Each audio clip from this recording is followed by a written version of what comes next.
राशीचक्रामध्ये 12 राशी आहेत. त्यापैकी पहिल्या राशीबद्दल आपण बोलूया. मेष ही राशीचक्रातली पहिली रास आहे. ही एक मंगळाची रास आहे. यांचा स्वभाव कसा आहे? खूप धाडसी आहे, खूप महत्त्वाकांक्षी आहे. आणि शिक्षण योग जर बघायचा झाला तर शक्यतो स्पर्धात्मक क्षेत्र जे आहे त्याच्यामध्ये ही माणसं आपलं करिअर उत्तम करू शकतात. संरक्षण ज्या सेवा आहे त्याच्यामध्ये हे लोक चांगलं काम करू शकतात, ज्याला आर्मी, पोलीस अशा पद्धतीचे विभाग. इंजिनिअरिंग क्षेत्रामध्ये विशेषतः मेकॅनिकल इंजिनिअरिंगमध्ये ही रास खूप अग्रेसर असलेली बघायला मिळालेली आहे. या राशीला सर्वात महत्त्वाचा जो सल्ला दिला जातो की तुम्ही संयम ठेवा, कारण फार ॲग्रेसिव्ह रास आहे, ही फार भडकू रास आहे. तर संयम ठेवला तर कदाचित तुम्हाला खूप मोठ्या ठिकाणी चांगले चांगले फायदे मिळू शकतात. राशीचक्रातली जी दुसरी रास आहे वृषभ रास, यांचा स्वभाव तसा स्थिर आहे. स्वभाव स्थिर आहे म्हणजे व्यावहारिक लोक आहेत. कुठे शांत बसायचं, कुठे बोलायचं यांना हे ज्ञान आहे.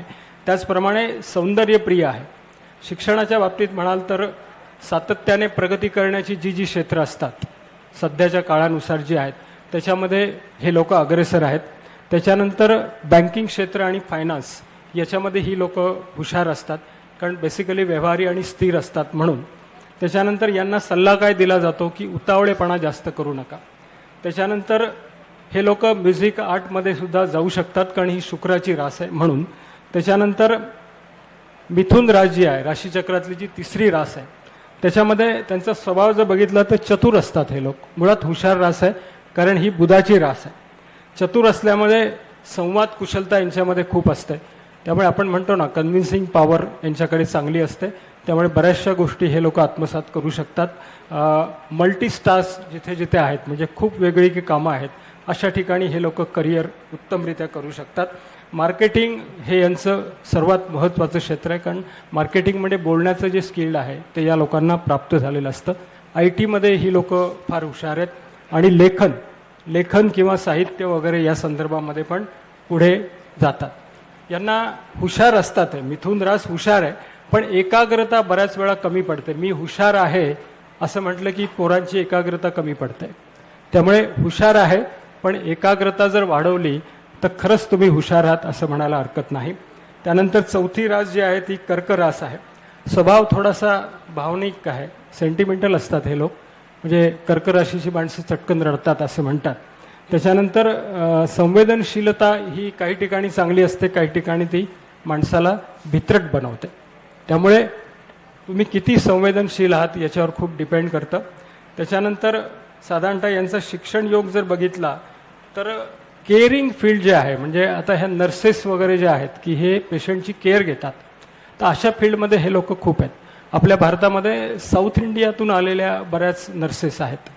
जर तुम्ही मोठमोठी ऑपरेशन थिएटर्स बघितली तर याच्यामध्ये यांच्याकडेच हे डिपार्टमेंट दिलं जातं, कारण पेशंटची केअर घेण्याचं एक फार वेगळं ज्ञान या लोकांना शिकवलं गेलं. जे साऊथकडे जेवढी हॉस्पिटल्स आहेत तिथे पण तुम्ही बघा, आपल्या इथे पण बघा. त्याचं कारण असं आहे की ते एक विशेष शिक्षण म्हणून साऊथमध्ये खूप प्रसिद्ध आहे. आपल्याकडे नर्सिंगला अजून तेवढी मान्यता नाही. अरे नर्स आहे काय असं आपण म्हणतो, पण नर्सिंग हे फार सुंदर क्षेत्र आहे. डॉक्टरच्या खालोखाल यांना किंमत आहे, हे लक्षात घ्या. त्याच्यानंतर यांना सल्ला काय दिला जातो की ही लोक बऱ्याच वेळा हळवी असतात. कर्क राशीची खूप पटकन रडतात किंवा खूप पटकन एक्स्ट्रीम लेवलला पण जातात. दोन्ही गुण आहेत. तर त्याच्यावर थोडा संयम ठेवा असं शास्त्र सांगतं. त्यानंतर सिंह रास राशीचक्रातली 5वी रास आहे. आत्मविश्वास खूप आहे या लोकांकडे. नेतृत्व करण्याची क्षमता आहे, कारण नेतृत्व करणं हा यांचा सर्वात मोठा गुण आहे. राजे रजवाडे जे लोक होते ते जास्त करून सिंह राशीचे दिसतात, कारण त्यांना नेतृत्व हा गुण खूप आवडतो. त्याच्यानंतर सिंह राशीमध्ये करिअरच्या दृष्टिकोनातून बघितलं तर मीडिया किंवा राजकारणामध्ये ही लोक जास्त अग्रेसिव्ह दिसतात.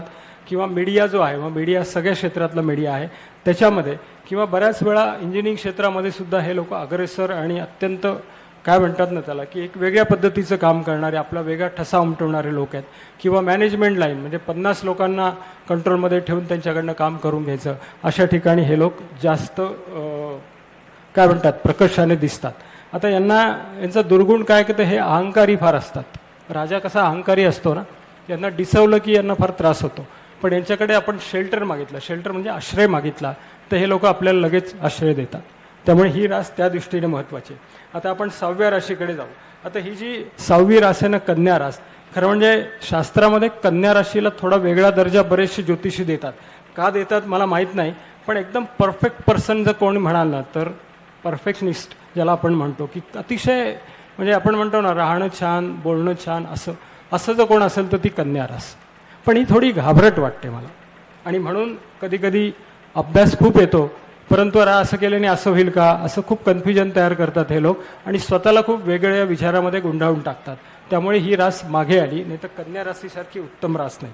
अकाउंट क्षेत्रामध्ये यांचं करिअर यांनी जरूर करावं, कारण प्रामाणिक असतात अकाउंटमध्ये, प्रामाणिक लोक आणि विचारपूर्वक काम करणारी लोक खूप आवश्यक असते. ओव्हर थिंकिंग मी जसं सांगितलं की कन्फ्युजन खूप असतं, त्यामुळे ओव्हर थिंकिंग खूप आहे, तर ओव्हर थिंकिंग तुम्हाला त्रास देऊ शकतं. त्यानंतर तुळा राशीकडे जर आपण गेलो तर संतुलित रास आहे, कारण याचं जे चिन्ह दिलेलं आहे तेच मुळात तराजू आहे, म्हणजे संतुलन आहे. त्याचप्रमाणे भावना आणि व्यवहार याच्यामध्ये खूप समतोल हे लोक राहू शकतात. म्हणून आम्ही बऱ्याच वेळा म्हणतो की एखादा अव्यवहारी माणूस असेल तर त्यांनी तुळ राशीच्या मुलीशी लग्न करावं, कारण त्याचा व्यवहार ती उत्तमरित्या सांभाळू शकते. त्याच्यानंतर हे लोक कायदा क्षेत्रात आपलं करिअर उत्तम करू शकतात, कारण कायदा समतोल राखून देतो म्हणून. आणि फॅशन डिझायनिंग म्हणजे फॅशन हा जो प्रकार आहे, किंबहुना डिझायनिंग क्षेत्र असेल, कलात्मक क्षेत्र असेल, नृत्याचं क्षेत्र असेल, वादनाचं क्षेत्र असेल, अशा कलात्मक क्षेत्रामध्ये हे लोक अग्रेसर आहेत, कारण ही शुक्राची रास आहे. त्याच्यानंतर आपण जाणार आहोत धनुरास. तर ही धनुरासेचा स्वभाव थोडासा तत्त्वज्ञ आहे, स्वतःला हे तत्त्वज्ञानी समजतात. यांचं जर चिन्ह बघितलं ना तुम्ही, तर यांनी हातामध्ये धनुष्य घेतलेलं आहे आणि ते प्रत्यंच्या चढवलेली, आणि ते मारतायत, पण ते मारत नाहीत. म्हणजे आपण लोकांना आरंभीशूर, अरे मी असं करू तसं करू, पण 5 पावलाच्या पुढे चालत नाहीत हे लोक, नुसतं तत्वचिंतक, नुसती बडबड. त्यामुळे तत्वचिंतक लोक या राशीवर आलेले आहेत. आपण म्हणतो ना की सल्ला देणं सोपं असतं, तसे तत्वचिंतक लोक या राशीवर बरेचसे आहेत. त्यानंतर टुरिझम क्षेत्र आहे, धार्मिक क्षेत्रामध्ये हे लोक अग्रेसर आहेत. आध्यात्मिक क्षेत्रामध्ये गुरुची रास असल्यामुळे खूप चांगली प्रगती हे लोक करू शकतात. प्राध्यापक वगैरे या राशीचे खूप असतात. त्याच्यानंतर आपण जाणार आहोत मकर राशीकडे. आता ही मकर राशीचक्रातली 10वी रास आहे. याचं वैशिष्ट्य म्हणजे काय की ही लोक खूप मेहनती असतात, शिस्तप्रिय असतात, पण हे लवकर नर्वस खूप होतात.